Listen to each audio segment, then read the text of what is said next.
Then some more, I'ma send them the same way. In a box back to you. You try to make it seem like I did and I never did. Why don't you just keep my name out your...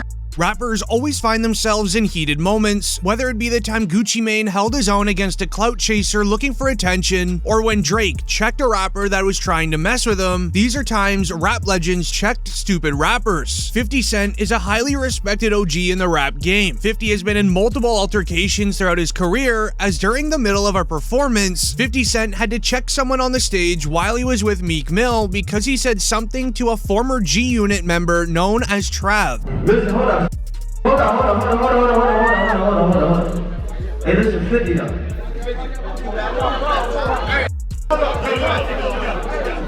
Immediately, the people around 50 tried calming him down because he was getting too much into the situation. We would even see Meek Mill tell 50 Cent that he and Trav are family, so they don't gotta be causing no problems while on stage. Y'all family though. Listen though. Y'all family. Don't do it on stage.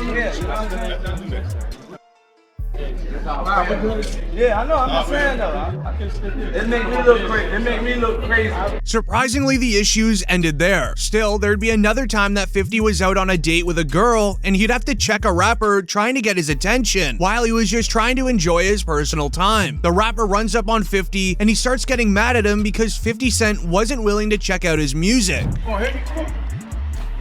Because I'm telling you, I got talent. Look at my IG at least. Hit me, go ahead. Fight. I don't care. Yeah, the tape, man. Nah, I don't care about you play something. I don't care about it. I want you to hit my... However, the rapper continued going off on 50 Cent, telling him that he needs to check out his Instagram to hear his music, but 50 lets him know that this is not the right way to do it. He just wanted you to see his Instagram, man. I believe my... You crazy, though? I am crazy. I'm crazy about my talent. It's not gonna work. It's not gonna work. How is it gonna work? Tell me not. It's not gonna work. How is it gonna work? It's not gonna work. Why not? Because you want to know your approach. How?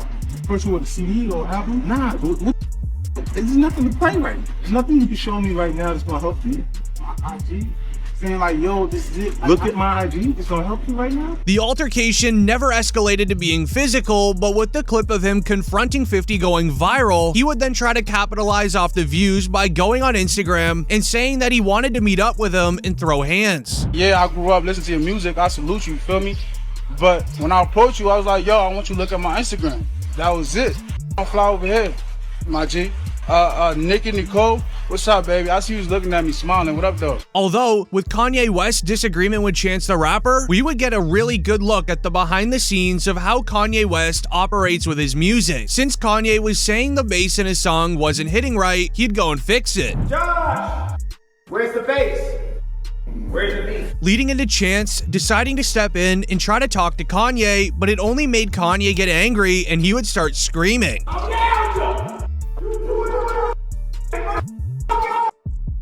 With Chance seeing that side of Kanye, he later explained that it made him now look differently at Kanye West. My friendship with him for sure, because it was like I had never been so close to him. However, what you might not expect is the time that Drake manhandled another rapper because he owed him money. If you've ever heard of YK Osiris, you'd know that he's been caught multiple times owing large amount of money to rappers in the game. As back in 2021, Drake picked up Osiris and pushed him out of the way while on Drake's basketball court. But only a week after that video was posted, Drake posted another video saying to pay off the money that he owes Drake. Instead, he could sing a song for him rather than give Drake the money. You owe me 60 bands, and you have to perform the song right now in the crib. What are we talking about? What are you talking about? I'm giving you an out. I'm not Baby, I'm not Boosie. You don't owe me no 2 rags, 5 rags. You owe me 60 bands. I'm playing the song right now. You ready? Drake further tells Osiris that it's a lot of money that he owes him. And since Osiris was refusing to pay him, this is what happened next. Bro, I need a full performance though. The real though. Like a little dance and everything.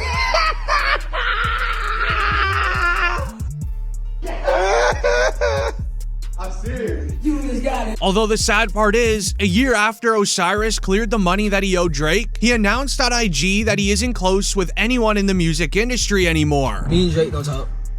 Me and the baby don't talk. Nobody in the Osiris.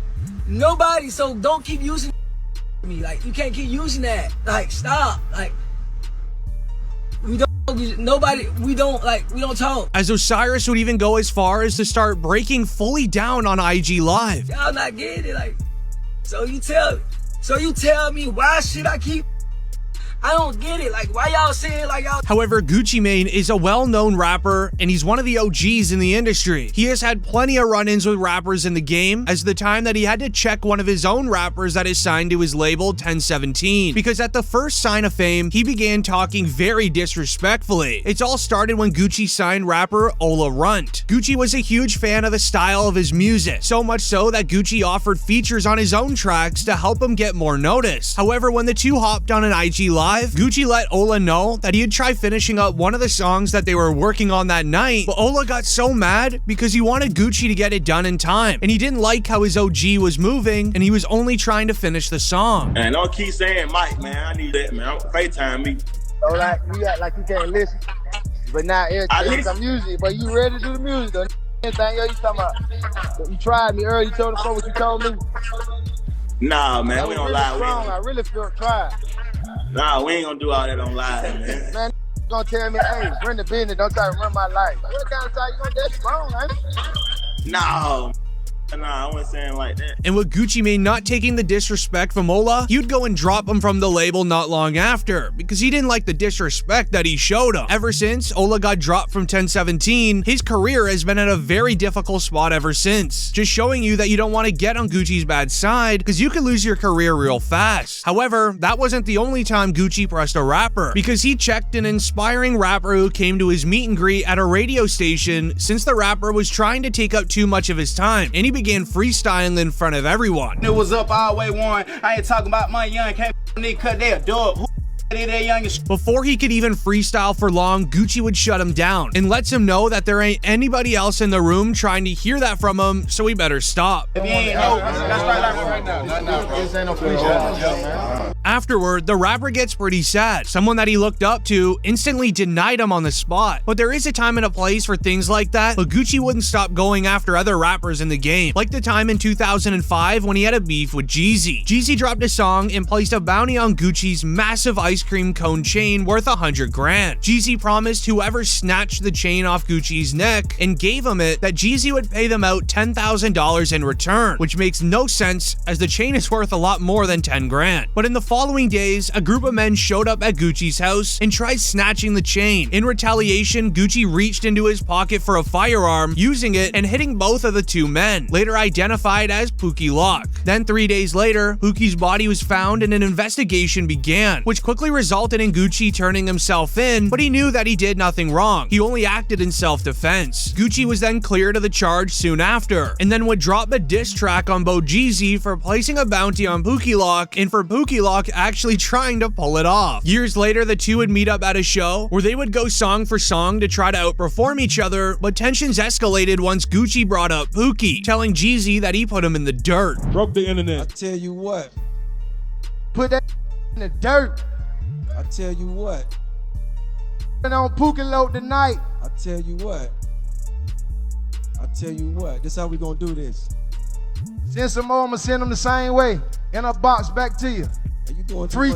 It's clear that Gucci is still affected by the situation to this day. He said that he'll never forget Jeezy for trying to get him like that. You still talking the same?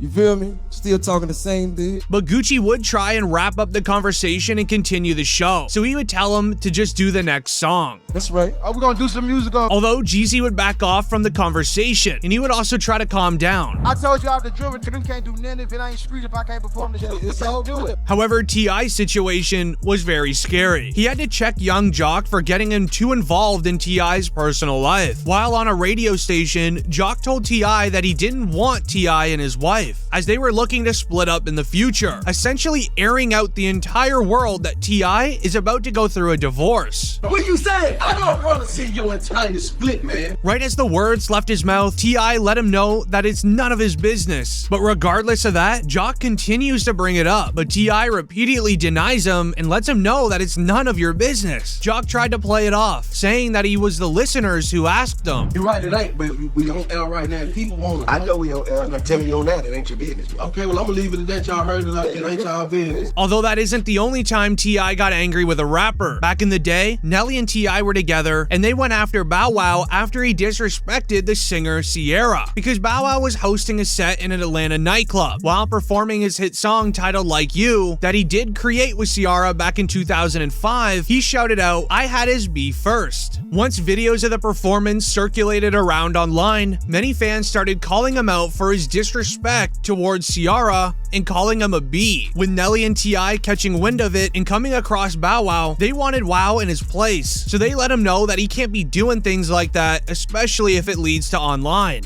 So what you switch sides? Look. Bow Wow tried explaining the situation to T.I., but T.I. wasn't willing to hear anything, since he already knew what he had to say originally and he wasn't happy about it. But getting into Jay-Z, most people know him as the guy that everybody loves and admires, and he's also one of hip-hop's richest rappers. But when he was younger, he was someone not to mess with. A video was released showing him pressing Offset backstage at a concert, as rumors circulated that Offset was trying to make a track for Cardi B titled She's My Beyonce, and some fans believe that Jay-Z wasn't cool with this. Regardless of that, on Offset's end, everything is good, he said in this interview. I gotta say, Hov, all he did is rap. That's a fact. Some of it more than, so, you know, like, sometimes the success is the reason why people say he's the greatest of all time, what he did after rap.